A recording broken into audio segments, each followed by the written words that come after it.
Almost ఇంద్రాపార్క్ చుట్టూ ఎక్కడ లేదు, నో టైం కూడా లేదు.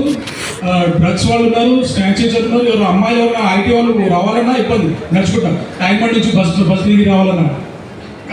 ఇంద్రాపార్క్ చుట్టూ ఎక్కడ లేవు సార్ స్ట్రీట్ లైట్లు. మీరు చెప్పిన కరెక్టే సార్. ఏంటంటే మేము సప్లై అయితే ప్రొవైడ్ చేస్తున్నాం 100%. బట్ స్ట్రీట్ లైట్ మీటర్లు అంతా కూడా మాకు ఇస్తలేదు, జిహెచ్ఎంసీ ఏఈ వాళ్ళకి ఇస్తున్నారు. మీరందరూ నేను ఫార్వర్డ్ చేస్తాను వాళ్ళకి compulsory. Okay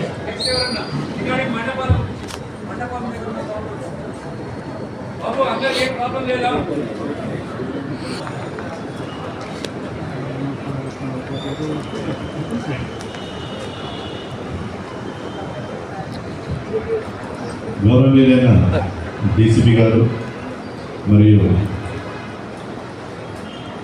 able officers, inspectors, SIs, ఇక్కడికి విచ్చేసిన గణేష్ మండపాల నిర్వాహకులందరికీ నా యొక్క నమస్కారాలు.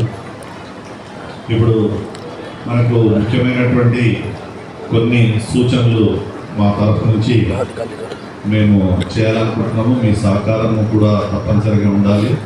మెయిన్గా ఇప్పుడు మా డీసీపీ గారు చెప్పారు, మీకు ఈ నైట్ వరకల్లా, రేపు మధ్యాహ్నం వరకల్లా మీ కన్సర్న్ పోలీస్ స్టేషన్స్ నుంచి మీకు అందరికీ కూడా పోస్టర్స్ అందుతాయి.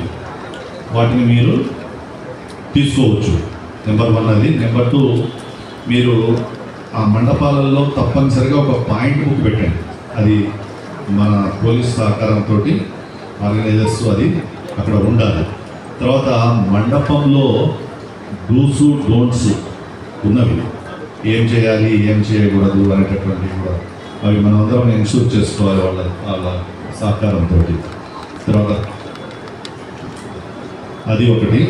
తర్వాత ముఖ్యమైనటువంటిది ఎవరు కూడా గమనించరు, లాస్ట్ ఇయర్ చూసాము, ఈ మక్తా పోలీస్ స్టేషన్ ఉండే ఇక్కడ ఒకటి పంజాగుట్ట పక్కకు వెస్ట్ జోన్కి వస్తుంది.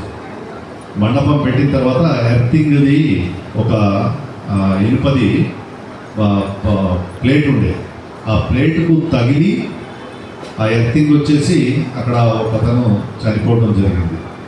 అందరూ కూడా దృష్టిలో పెట్టుకోవాలి. మనం పండగ చేసుకుంటున్నాము, మన పండగ చక్కగా జరిగిపోవాలి. అందుకనే ఆ జాగ్రత్తలు కూడా మనం పాటించాలి.